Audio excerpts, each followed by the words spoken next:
Loïcia, bonjour Karine, bonjour Théo. Bonjour, Merci bonjour. d'avoir accepté notre petite interview.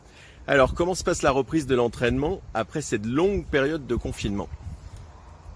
On commence à monter les programmes tranquillement, même si on ne sait pas trop, pour l'instant c'est pas confirmé qu'il y ait des compètes l'année prochaine, mais on travaille petit à petit. La reprise on a pu reprendre quand même assez tôt, donc c'est cool. Et voilà. Et Karine, comment tu as géré toi justement toute cette période de confinement, d'entraînement avec Loïcia et Théo? Alors on a alterné des périodes de repos chez eux, ensuite on les a mis en recherche beaucoup de musique, on leur a fait faire des analyses vidéo, ils ont fait de la danse par visio et de la PPG par visio. Super. Alors Loïcia et Théo, vous avez fait une très belle saison la saison dernière, vous avez fait une finale des Grands Prix, 6e place au championnat du monde. Quels sont les objectifs pour la prochaine saison? D'aller encore grappiller les places du dessus, donc on comptait pour la finale essayer de se rapprocher du podium, mais bon, ça risque d'être un peu compliqué. Et pour les mondes, pareil, se rapprocher du podium et être dessus le plus possible, mais après continuer de se préparer pour l'entrée en senior, surtout cette année, vu que les compétitions ça va être un peu compliqué, donc là pour l'instant les objectifs c'est plutôt de se préparer pour l'entrée en senior. Karine, qu'est-ce que tu penses un petit peu de ces objectifs? Vous naviguez un petit peu à vue, comment Ouais, ils ont un double objectif en fait la saison prochaine, c'est d'être hyper performant en junior. Donc on sait qu'on a une concurrence qui est russe, mais sur laquelle je pense qu'ils peuvent vraiment essayer de combattre. Le meilleur le couple champion du monde junior a arrêté, donc ça libère des places pour le podium. Et parallèlement, il faut vraiment qu'ils se préparent à prendre en maturité en qualité de patinage, en interprétation, pour dès leur arrivée en senior, quelque part être finalement les outsiders, et l'objectif c'est d'essayer d'aller faire les jeux dans 2 ans. Alors justement, qu'est-ce qui manque selon toi au patinage français pour produire régulièrement des champions du monde junior? Je trouve que quand même, on va dire qu'à part la nation russe et la nation américaine qui ont une façon de fonctionner qui est différente, la France on s'en sort pas si mal parce qu'on a quand même des couples de manière régulière qui sortent, que ce soit en junior et en senior. Je pense que ce qu'on a besoin et ce que montrent la Russie et les États-Unis, c'est des équipes pédagogiques hyper complètes autour d'athlètes. Donc nous on essaye de formater ça ici pour qu'il y ait un nombre d'heures conséquentes et des équipes d'entraîneurs avec des compétences différentes. Et je pense que, je crois pas qu'on puisse rougir les coachs français.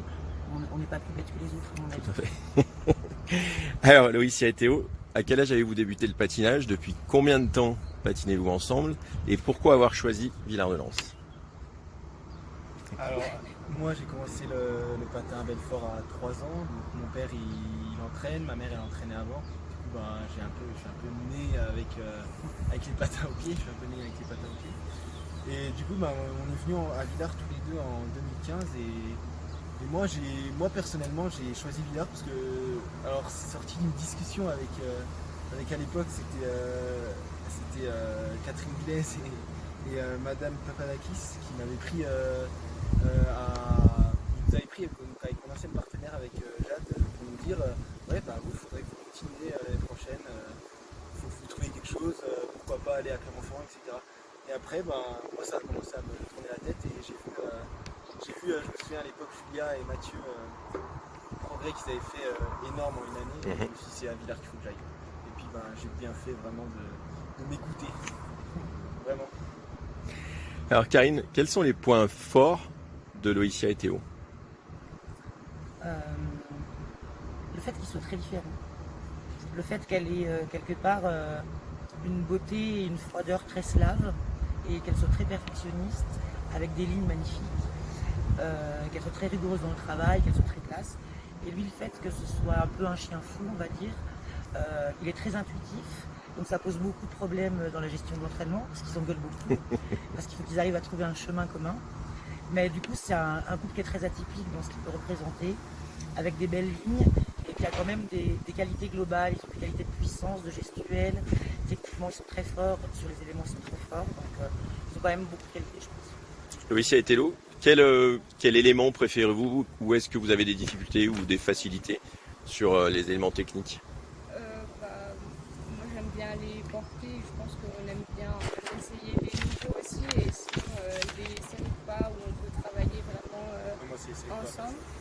Et les difficultés, c'est souvent dans les pirouettes parce que on n'arrive Oui, pas mais c'est trop- mieux cette année. c'est mieux.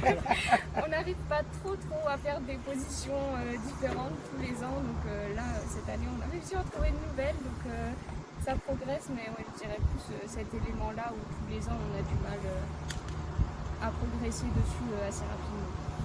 Alors au niveau des programmes proprement dit, vous avez déjà choisi, arrêté le choix musical, les choix chorégraphiques. Vous pouvez nous en dire un petit peu plus?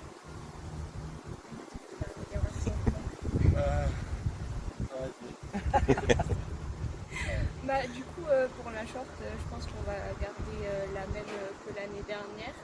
Et pour le libre, c'est Baba Can You Hear Me de Barbara Streisand.